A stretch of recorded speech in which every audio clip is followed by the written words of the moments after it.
This question is very close to my heart because agricultural policy पे जब हमने काम किया था ना इसके बाद पे I'm always looking to other people, professionals in this sector to actually teach me and guide me. So Mr. Khurram Zafar, ये है हमारे CEO के PMEX and he's got a vision for the agri-tech industry basically. So our current agricultural market is rife with inefficiencies, opacity and terms of price discovery and high intermediation costs. Given that Pakistan is an agro-based economy, how can we make this more efficient and leverage technology?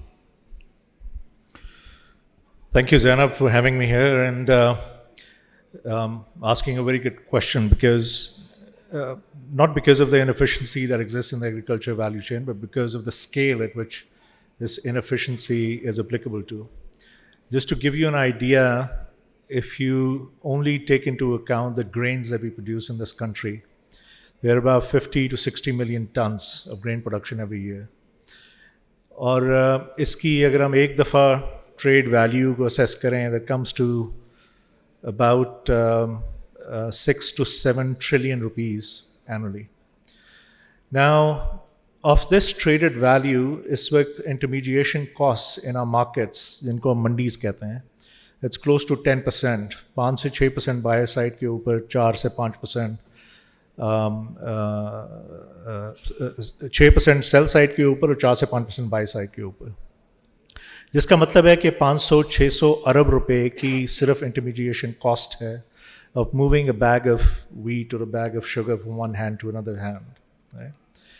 And this is pure extortion in my mind because the cost, there's very little value addition that happens. You know, a lot of this trading happens in thadas, in mandis. They are basically, you know, rent-seeking enterprises, small rent-seeking enterprises.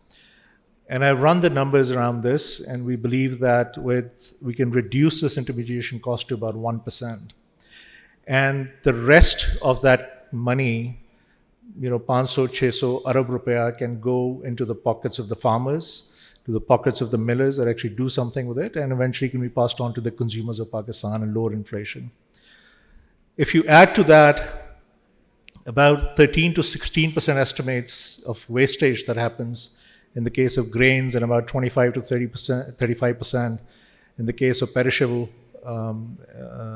items like fruits and vegetables, you can sort of add another, you know, 500 to 600 billion to, you know, this ecosystem that is being managed very, very inefficiently. If we can figure out a way to return that trillion rupees or so to the participants of this ecosystem, you can imagine the kind of inefficiencies it will bring to everywhere in this entire value chain, not just in the inputs and the farm management practices and the markets that we primarily operate as Pakistan Mercantile Exchange and the demand, the value addition and the demand chain. But, you know, to every citizen of Pakistan in terms of lower, you know, prices of commodities. So to answer your question, the first thing we need to recognize, and I'm not going to focus on, you know, a large part of this value chain, like inputs and farm management, and then, you know, value addition and demand chain. I'll focus on just the markets part. Our markets currently are regulated by laws that were designed in 1897 and 1939, right? There were no markets that time. There were no commodity standards. Infrastructure was very poor. There was no communication tools available. So people had to converge, you know, to a mandi in order to sell their produce. Now that is not the case. Now you can trade something as long as you have standards for, you know, identifying the commodities. You have a place to store this, you know, somewhere securely, and you have collateral managers watching over that commodity, and you have a platform where people can buy and sell or, you know, auction off this produce. You could easily reduce the cost associated with it to less than 1% of intermediation costs. And, you know, that is something that's easier said than done, though. Yeah. Because the marketplace that we are talking about, the kind of marketplace that we are talking about, it requires buyers and sellers. That's for starters.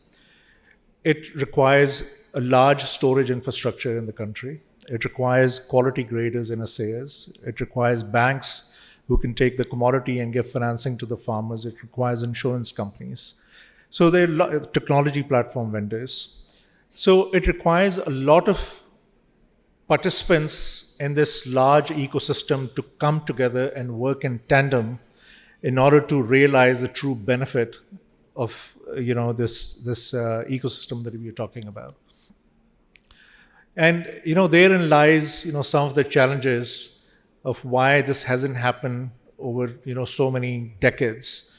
Despite the wastage that happens, despite the money that is lost, and despite people knowing what to do about it. And if there's enough time, I can come back and talk about why that is happening and how we can fix that. But yeah, create efficient markets, create sufficient storage infrastructure, provide awareness to farmers, millers, participants of this ecosystem, involve the banking industry, insurance industry, and connect them with this ecosystem, and you have a very, very efficient marketplace for trading of agriculture commodities.